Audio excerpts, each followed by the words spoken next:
नमस्कार। Dhirendra पुंडी news point में आप सभी का एक बार फिर से स्वागत है।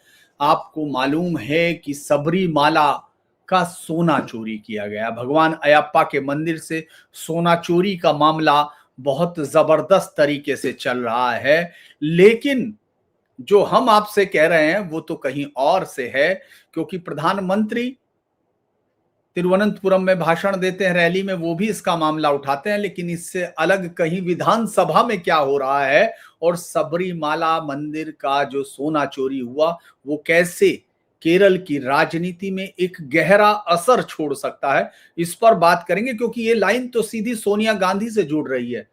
जी हां, विधानसभा में सरकार का मंत्री कह रहा है कि जो शिक्षा मंत्री वी शिवमकुंटी ने कहा कि सबरीमाला से गायब सोना सोनिया गांधी के पास है, उन्हें गिरफ्तार किया जाए और पूछताछ की जाए, उनके घर पर रेड डाली जाए। उन्होंने दावा किया कि इस पोट्टी ने, जो मुख्य आरोपी है, आपको मालूम होगा, उन्नीकृष्ण पोट्टी, उसने सोनिया गांधी को सोना बेचा है।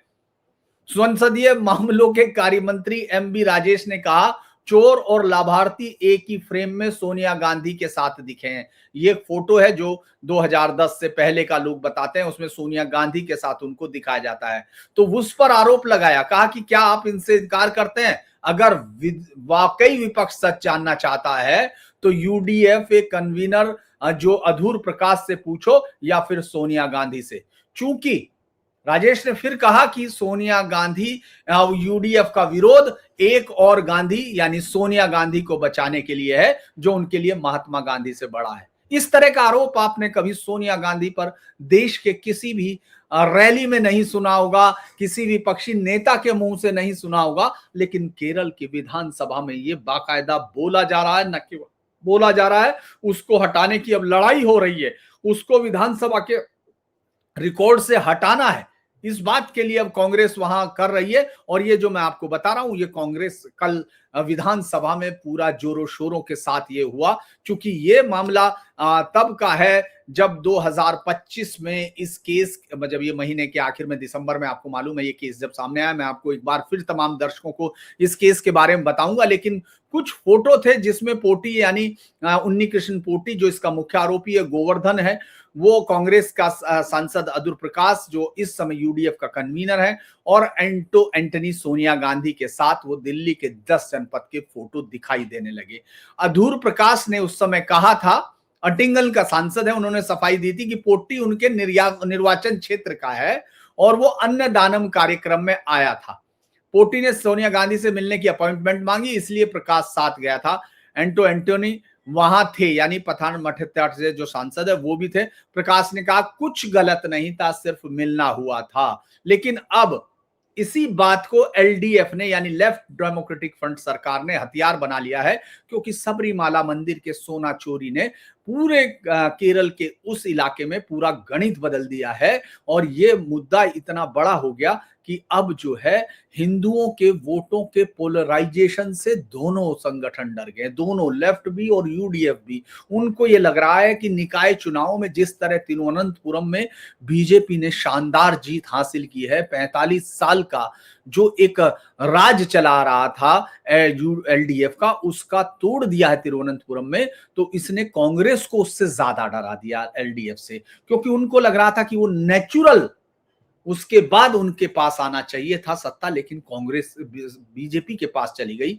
और ये कहीं प्रदेश में हिंदुओं का बदलता हुआ समीकरण तो नहीं है, क्योंकि जिस तरह से सबरीमाला के सोना चोरी का मामला अब वहां तूल पकड़ता है, यानी प्रधानमंत्री आज तिरुवनंतपुरम में जब थे, वो इस सोना चोरी को अपने उसमें बता रहे हैं कि वो जब सत्ता में आएंगे, सरकार यहां सत्ता में आएगी, तो सबरीमाला चोरी के असली आरोपियों को पकड़ा जाएगा, उनको जेल के अंदर भेजा जाएगा। इसको मोदी की गारंटी मानिए। और लोगों का जो उत्साह आपने उस समय अगर देखा हो, रैली में देख रहा था, तो उस रैली में इस सवालों के जवाब में जो तालियों की गड़गड़ाहट, जो लोगों का खड़ा होकर मोदी मोदी के नारे लगाना, वो यकीनन उन दोनों के जो नेता हैं एलडीएफ और यूडीएफ, उनके दिलों में एक खौफ भी पैदा कर रहा होगा। राजनीतिक तौर पर उनके लिए ये बहुत ही एक बड़ा खतरा है, क्योंकि ये 22 जनवरी को अभी इससे पहले क्या हुआ, ये हथियार बनाया। केरल के सीएम पिनरई विजयन ने कहा था ऐसे लोगों को, ऐसे धोखेबाजों को सोनिया जैसी हाई सिक्योरिटी वाली नेता के साथ पहुंच कैसे मिली, इसमें कांग्रेसी सांसदों की क्या भूमिका थी जो उनको वहां तक ले गए थे। और विजयन ने तो दावा किया कि पोट्टी को कांग्रेस ने संरक्षण दिया है क्योंकि वो वेणुगोपाल के समय नियुक्त हुआ। आप ये सोचिए, इस पूरे केस को गौर से देखेंगे तो सोनिया गांधी को पहले निशाने पर रखा गया, उसके बाद अडूर को रखा गया, जो इस समय अदूर प्रकाश, जो इस समय यूडीएफ का कन्वीनर है। और सोनिया गांधी तो भाई सर्वोच्च नेता है, उनका तो कुछ हो नहीं सकता, उनको भी रखा। उसके बाद अदूर प्रकाश को रखा और तीसरे पर उन्होंने किसको डाल दिया, जो केसी वेणुगोपाल है, जो इस समय राहुल गांधी का सबसे ज्यादा करीबी और उनका राजनीतिक दिमाग माना जाता है। आपने भी देखा होगा कि केसी वेणुगोपाल को लेकर तमाम पार्टी के जो भी लोग असंतुष्ट होते हैं, वो अगर पहली कोई चिट्ठी लिखते हैं तो वो केसी वेणुगोपाल पर लिखती हैं। मैं पहले ये बताता हूं, फिर आपको अखबारों की कटिंग भी आज दिखाऊंगा। ऐसा नहीं, आज बड़ा ही इस पर भले ही उत्तर भारत में चर्चा ना हो रही हो, लेकिन सबरीमाला मंदिर उस समय जहां श्रवण चोरी हुआ है उस समय बड़ा मुद्दा बन रहा है, जबकि केरल में कुंभ हो रहा है 260 साल बाद। यानी ये सारी चीजों को अगर आप जोड़ना चाहते हैं, अगर आपको, बहुत सारे दर्शक मेरे बहुत सारे ये भी लिखते हैं कि साहब अभी ये नहीं हो रहा, आप ऐसी बातें कर रहे हैं और तमाम चीजें, उनको लगता है कि हर चीज केक की तरह आइसिंग में आके उनके मुंह में चली जाएगी। ऐसा होता नहीं है। पॉलिटिकल पार्टियां धीरे धीरे जड़ जमाती हैं, इशू धीरे धीरे बनते हैं। हर एक इशू कोई कोई बिजली की तरह आता है, लेकिन ज्यादातर इशू इसी तरह बनते हैं। आप सोचिए कि 260 साल बाद केरल की एक महान प्राचीन सनातन परंपरा का पुनर्जीवन होना, उसमें लोगों को, वो वीडियो भी मैं आपको दिखाऊं कि कितने लोग वहां पहुंच रहे हैं, जिनको ये कहा गया था, सीपीएम ने ये कहा था कि ये, और लेफ्ट ने भी कहा था कि ये संघ की एक प्रोपेगंडा टेक्निक है, यानी यहां कोई आएगा नहीं। वहां मैं आपको दिखाऊंगा कि कितनी जबरदस्त तरीके से वहां भीड़ मौजूद है और वो मेला कुंभ का आयोजन चल रहा है। लेकिन उससे पहले इस पर है, दरअसल भाजपा ने सोनिया गांधी को निशाने पर इसके साथ ही रख लिया था जैसे ही विजयन ने आरोप लगाया, क्योंकि जो राज्य अध्यक्ष हैं पूर्व बीजेपी के के सुरेंद्रन, उन्होंने कहा कि 2017 में पोटी मिला था सोनिया गांधी से और उसी साल साजिश रची गई, क्योंकि सोना चोरी की घटना 2019 से शुरू होती है। तो ये राजनीतिक आरोप है, मैं इसमें कोई वो नहीं कर रहा, लेकिन जो चल रहा है वो, सोनिया की बहनें एंटनी इटली में एंटीक आइडल ट्रेड करती हैं, क्या सोना वहां गया? सुरेंद्रन ने सीबीआई जांच की मांग की थी, आरोप लगाया था कि अंतरराष्ट्रीय ट्रैफिकिंग का मुद्दा है। दरअसल 22 जनवरी यानी कल जो है, ये मामला केरल विधानसभा में बहुत जबरदस्त तरीके से उठा और चरम पर पहुंचा। यूडीएफ के जो नेता थे, देव सोम मंत्री वीएन वासवन के इस्तीफे की मांग कर रहे थे, यानी कांग्रेस के तमाम नेता, क्योंकि जांच में एलडीएफ सरकार की भूमिका पर सवाल थे। यूडीएफ के सदस्यों ने प्ले कार्ड उठाए हुए थे, नारे लगाए, जो वहां एक पैरोडी गाना चल रहा है, बहुत जबरदस्त चल रहा है। चूंकि मैं उसको स्ट्राइक आ जाएगी, नहीं तो है, आप जाकर उसको सोशल मीडिया पे चेक कर सकते हैं। गाना है स्वर्णम कट्टा वर्णप्पा, यानी जो सोने की चोरी करता हो, ऐसा सोने की चोरी करने वाला। और वो तमाम लोग स्पीकर के डायस पर चढ़ गए, मतलब उन्होंने शुरू किया, हाथों में प्ले कार्ड लिए हुए, तमाम हंगामे हो रहे थे, सदन स्थगित हो रहा था। तो एलडीएफ ने अभी ये अब 27 तक इसको स्थगन हो गया है, क्योंकि कामकाज चल ही नहीं रहा। आप ये सोचिए, सबरीमाला मंदिर की चोरी पर किस तरह से वहां राजनीतिक प्रेशर है कि वो सदन में काम नहीं चलने दे रहा। कांग्रेस किसी भी कीमत पर इस मुद्दे को हाथ से नहीं जाने देना चाहती, क्योंकि इसमें जो गिरफ्तारियां हैं 13, उसमें से ज्यादातर लोग सीपीएम के हैं, जैसे देव सोम का तत्कालीन अध्यक्ष, तांत्री, ये तमाम लोग जो अरेस्ट हुए, इनके रिश्ते सीपीएम से है। लेकिन सीपीएम इस पूरी कहानी को अपने ऊपर लेने की बजाय कांग्रेस की तरफ, और आखिर में उन्होंने सीधा सोनिया गांधी को ही इसमें लपेट लिया है। अब विपक्ष के नेता ने कल कहा कि ये जो है एक मानसिक, सतीशन, जिनको अभी आपने देखा होगा, हम लोगों ने जो वीडियो भी दिखाया था जिसमें उनको पहला नंबर दिया गया था, और कांग्रेस को उम्मीद है कि अगर वो जीतते हैं तो इन्हीं को मुख्यमंत्री वो बनाएंगे। उन्होंने कहा कि ये मानसिक असंतुलन है, मुख्यमंत्री कार्यालय एसआईटी पर दबाव डाल रहा है। अब यूडीएफ स्पीकर से इन टिप्पणियों को हटाने की मांग कर रहा है। वो कह रहा है कि सोनिया गांधी का कोई सीधा सबूत नहीं है, वो सिर्फ वो है, फोटोज हैं। कांग्रेस ने कहा कि पोटी ने सोनिया गांधी की कलाई पर पवित्र धागा बांधा था, जो एक धार्मिक रस्म थी, लेकिन भाजपा ने इसे सोनिया इटली लिंक कहा और वही दावा फिर दोबारा से दोहराया कि सगी बहनें इटली में एंटीक बेचती हैं, सोना ट्रैफिक किया गया है। और चूंकि सीपीएम के सांसद पी संतोष कुमार ने कहा कि कांग्रेस हाईकमान ने मीटिंग का इंटेंशन नहीं बताया, दो आरोपी अगर सोनिया गांधी से मिले तो ये कोई छोटी बात नहीं। ये बात आपको राजनीति की है, ये बात होगा, क्योंकि एलडीएफ यूडीएफ को बदनाम करने के लिए इस बात को ले रहा है, क्योंकि उसके नेता पद्म कुमार जो स्वयं बोर्ड का अध्यक्ष था वो गिरफ्तार है। लेकिन ये जो है एक हिंदू वोट बैंक की छटपटाहट तो दिखा रही है। कांग्रेस भले इसको कहती रहे कि सीपीएम की ये हताशा है, और सोनिया गांधी ने तो इस पर खैर कोई बयान नहीं दिया। सोनिया गांधी को घसीटना कांग्रेस सांसद जेबी माथुर ने भी कहा है, जांच में सोनिया का नाम नहीं लेकिन उनके फोटो के सवाल हो रहे हैं। दरअसल अब मैं आपको थोड़ा सा इस केस के बारे में बता देता हूं, तभी आप समझ पाएंगे, क्योंकि ये वैसे तो पूरी डिटेल के साथ भी है केस, लेकिन मैं आपको छोटी सी कहानी पहले एक वो देख लीजिए आप, इसको मैं वीडियो थोड़ा सा आपको शेयर करके दिखाना चाहता हूं कि ये किस तरह से ये कल के अखबारों में बहुत सारी लाइन है, मैं उनके बहुत सारे अखबार आपको दिखा सकता हूं, लेकिन फिलहाल मैं आपको एक दो ही अखबारों के साथ दे रहा हूं।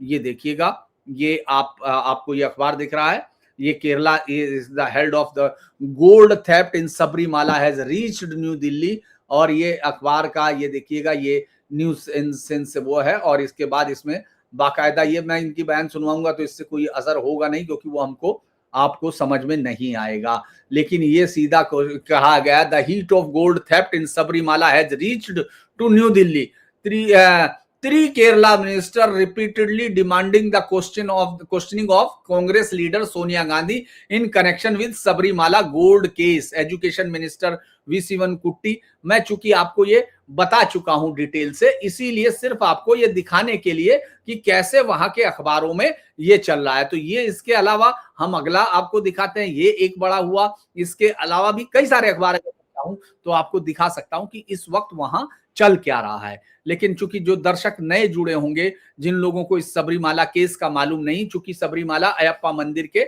मैं थोड़ा शॉर्ट में बता रहा हूं, केरला के पथानमथिट्टा जिले में स्थित है, जो हिंदू तीर्थयात्रियों के लिए, पूरे देश के सनातन करीमों के लिए वो पवित्र स्थल है। भगवान अयप्पा को समर्पित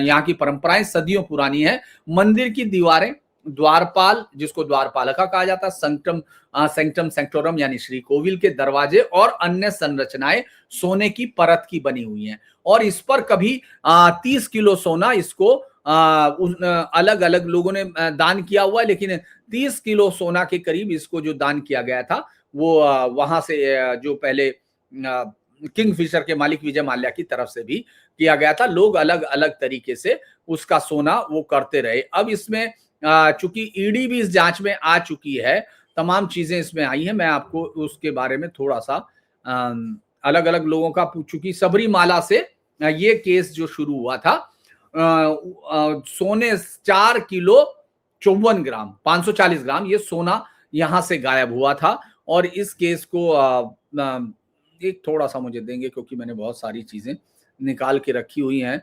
वो सोनिया गांधी के फोटोज भी हैं, वो भी मैं आपको दिखाऊंगा। ये दरअसल ये लगभग 6 करोड़ के सोने का मामला था। ये सिस्टमेटिक अप्रोप्रिएशंस कहा गया। ये इसकी टाइमलाइन शुरू होती है कि मंदिर में बड़े पैमाने पर 1998-99 में गोल्ड प्लेटिंग हुई। विजय माल्या ने 30 किलो के करीब सोना दिया, अलग लोगों ने सोना दिया, जिसमें द्वारपालक मूर्तियां, श्री कोविल के दरवाजे, खंबे और अन्य पैनल पर सोने की चढ़ाई की गई। यह रिकॉर्ड में दर्ज है मंदिर के। जुलाई 2019 में पहली गड़बड़ी सामने आती है, जब त्रावणकोर देवस्थानम बोर्ड ने उन्नी कृष्ण पोट्टी यानी पूर्व असिस्टेंट पुजारी, जो अब बेंगलुरु में बिजनेसमैन हो गया था, को द्वारपालक मूर्तियां और अन्य हिस्से रीफिनिशिंग और रे गोल्ड प्लेटिंग के लिए एक चेन्नई की प्राइवेट संस्था को भेजने की अनुमति दी। नियम क्या कहते हैं कि ये काम मंदिर के अंदर ही होना चाहिए था, मंदिर परिसर के अंदर होना चाहिए था, लेकिन इसको बाहर भेजा गया। मूर्तियां जब बाहर गई तो वो 42.8 केजी 800 ग्राम सोने के साथ, 42.8 ग्राम सोने के साथ वो वहां गई, यानी 42 किलो 800 ग्राम, माफ कीजिएगा, और वापस आई 38 किलो 200 ग्राम, यानी 4 किलो 540 ग्राम सोना गायब था। रिकॉर्ड में सोने को कॉपर प्लेट दिखाया गया। पोट्टी ने बाकायदा एक वो भेजा कि सरप्लस गोल्ड का इस्तेमाल किसी लड़की की शादी करने के लिए ईमेल में भेज दिया। हाई कोर्ट ने इसको एक डिस्टर्बिंग अमेंडमेंट माना। दरअसल 2019-24 तक ये मामला दबा पड़ा रहा, कोई बड़ी जांच नहीं हुई, अखबारों में छपता रहा, अलग अलग जगह आता रहा, टीडीपी पर, एलडीपी की सरकार पर लापरवाही के आरोप लगते रहे। लेकिन आप इसी दौरान गौर कीजिए, वहां धीरे धीरे बीजेपी का प्रेशर बढ़ता है, बीजेपी का समर्थन बढ़ने लगता है। ये इस तरह के इशू, हिंदू मंदिरों की चोरी कंटिन्यू एक सिस्टमेटिक तरीके से लोगों के जहन में आती रही कि हाँ, ये हिंदू मंदिरों के साथ लगातार समाज, ये जो लेफ्ट की सरकारें हैं, ये सिर्फ न केवल गोलमाल कर रही बल्कि उनको खत्म करने पर है, उनकी संपत्तियां बेच रही हैं और अब मंदिरों से चोरी शुरू हो गई। तो ये लोगों में धीरे धीरे सवाल बढ़ने लगा। और 2019 में जिस तरह से, 2024 में आपने देखा होगा जिस तरह से बीजेपी को पहली बार न केवल सीट मिलती है बल्कि वो 19% वोट बैंक पर पहुंच जाती। ये बात तमाम राजनीतिक समीक्षकों को चिंतित कर, वो चौंकाती है, लेकिन राजनीतिक दलों को तो चिंतित कर देती है। तब ये लगता है कि जो हम लोग आपस में एक दूसरे के साथ मिलकर, क्योंकि लेफ्ट वहां हिंदू वोटों पर बना हुआ है, लेकिन लेफ्ट का जो दर्शन है वो धर्म को खत्म करना चाहता है। किसी भी धर्म के खिलाफ हो सकता है, लेकिन यहाँ वो जिहादियों के साथ है, यानी मुस्लिम उसके साथ, उसको कट्टरपंथ के साथ मिलके आपको अक्सर लेफ्ट खड़ा दिखाई देता है। तो केरल में चूंकि सरकार ने बोर्ड बनाए हुए हैं, बोर्ड जो मंदिरों पर नियंत्रण करते हैं, सरकारी मंदिर तमाम बोर्डों के कब्जे में आते हैं, और वहां सब लोगों की जब उनको हेड उनके बनाए गए तो उनको लेफ्ट के बनाए गए। यानी आप मंदिरों के संरक्षण के लिए जो मंत्रालय बनता है, मंदिरों के भक्तों के जो उनकी सुविधाओं के लिए, और भक्तों को जो सुविधाएं मिले, जो चढ़ावा मंदिर का है उसको हिंदू धर्म के लिए इस्तेमाल किया जाए, उसके विस्तार के लिए, उसके संरक्षण के लिए किया जाए, वो सारा उसकी जिम्मेदारी किसको होगी? जो हिंदू धर्म को जड़ से मिटाने के लिए, जिनके मैनिफेस्टोज में है। कोई ऐसी चीज मैं नहीं बता रहा कि भाई कोई आइडियोलॉजिकल, उनके मैनिफेस्टोज में है, वो खत्म करते हैं, वो इन सबको खत्म करना चाहते हैं, वो इस धर्म के खिलाफ लगातार हैं। तो उन्होंने किस तरह से खत्म करना चाहिए, ये लोगों के जहन में आने लगा कि यार ये क्या हो रहा है।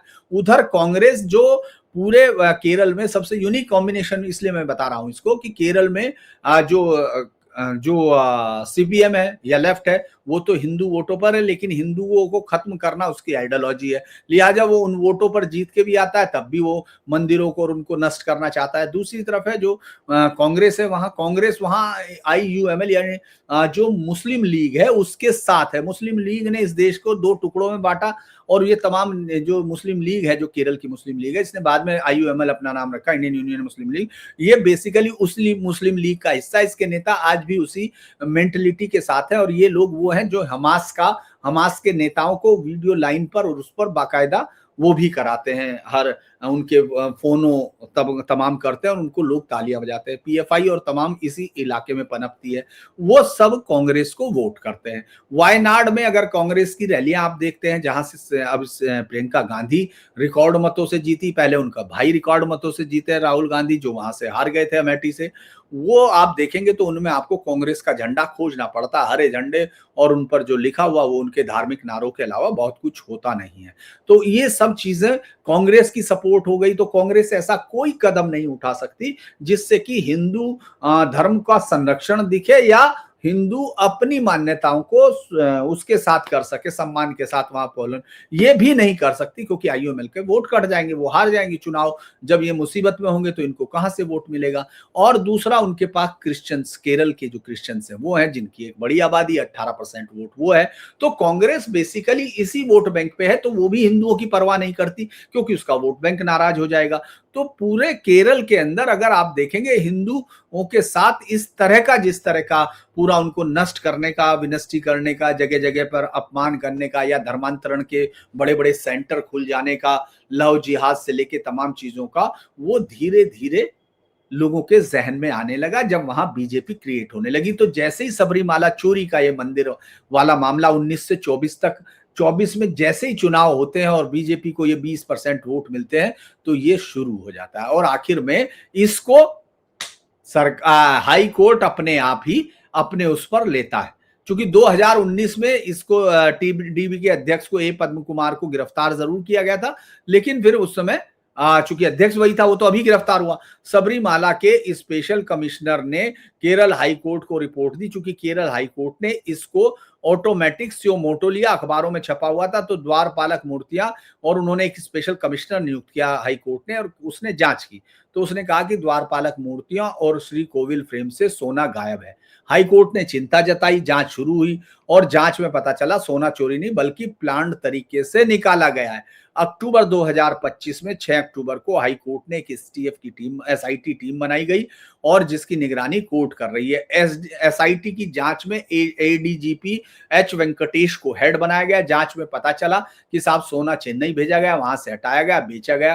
पहली गिरफ्तारी उन्नी कृष्ण पोट्टी की हुई, फिर गोवर्धन जो बेल्लारी ज्वेलर है उसकी हुई, चेन्नई फर्म का मालिक है उसकी हुई। नवंबर 2025 में एसआईटी ने जो मुख्य पुजारी, जिसको तांत्रिक कहा जाता है, कंदा राजू वरू को गिरफ्तार किया। ये 13वां आरोपी था। इसके अलावा ए पद्म कुमार जो यानी बोर्ड का अध्यक्ष है, लोग कहते हैं कि बाढ़ खेत को खा गई, यहाँ किसानी खेत को खा रहा है, तो जिसको अध्यक्ष सीपीआईएम का नेता था, इसको गिरफ्तार हुआ। 11 से 13 गिरफ्तारी हुई, और उसके बाद दिसंबर से ये खेल बड़ा होता चला गया। आप गौर कीजिए, इसी दौरान निकाय चुनाव का दौर है, यूडीएफ ने एलडीएफ पे आरोप लगाने शुरू किए कि वो मामले को दबा रहे हैं, और देव सोम मंत्री जो एन वासवन है उसके इस्तीफे की मांग की। विधानसभा में हल्ला हुआ। बीजेपी वैसे ही सीबीआई मांग पर है और सीएजी ऑडिट पर लगी हुई है।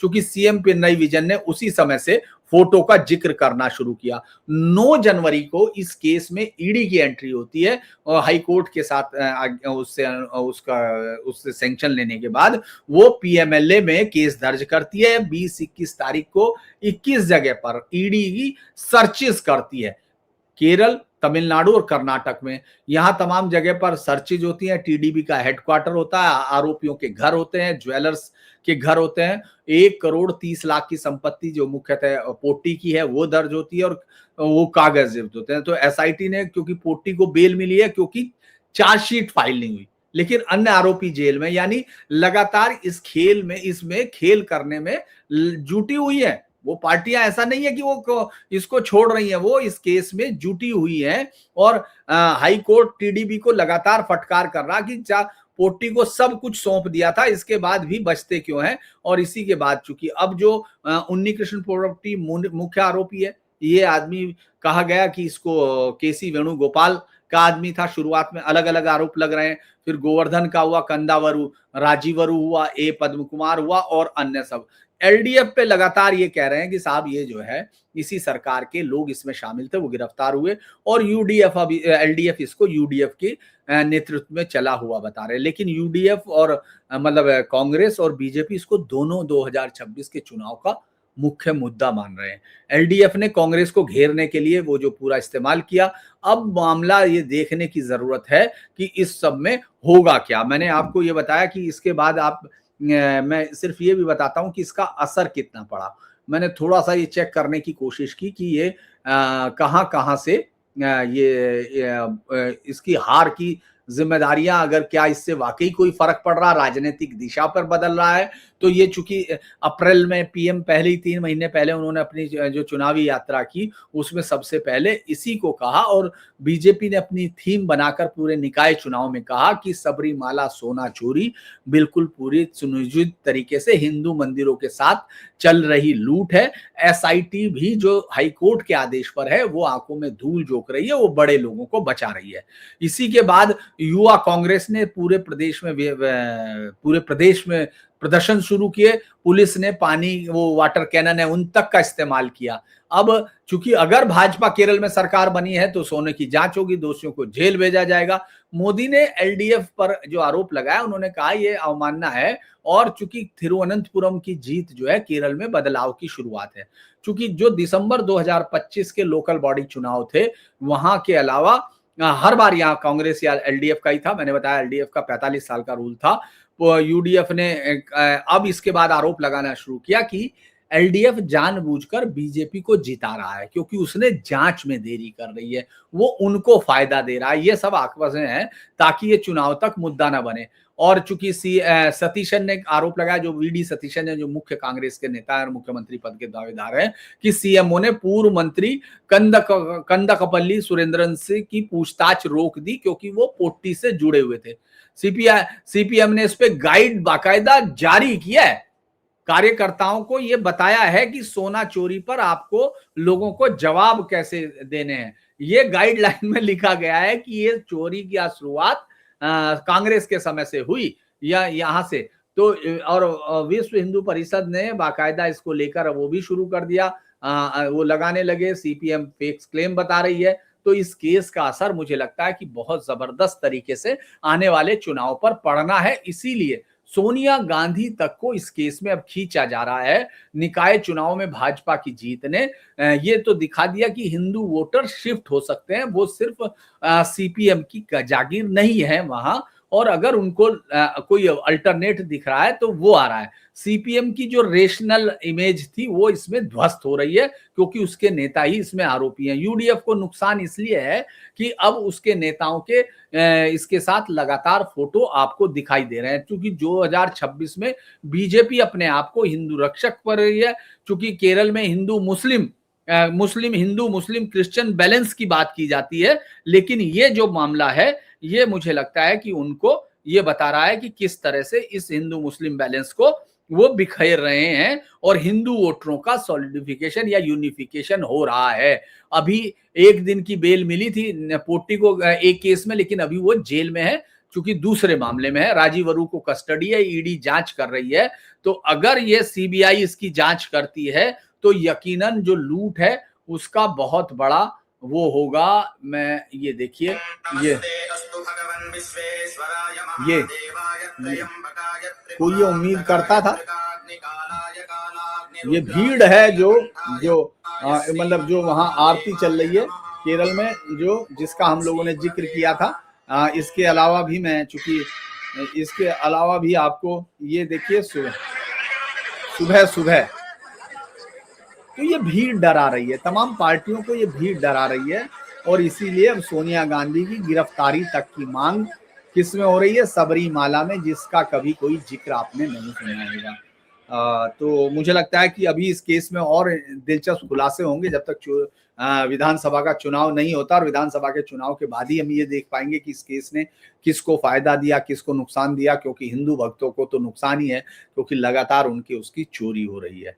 हो सकता है कि इस तरह की बहस से शायद वो चोरी रुक जाए। अगर ये वीडियो आपको अच्छा लगा हो तो इसको लाइक कीजिए, सब्सक्राइब कीजिए, शेयर कीजिए, हमारे चैनल के मेंबर बनकर सहयोग दीजिए। और अगर आप चाहें सहयोग तो आप क्यूआर कोड को स्कैन करके भी सहयोग कर सकते हैं। तो आज के लिए इतना ही। आपसे फिर मुलाकात होगी। धन्यवाद। नमस्कार।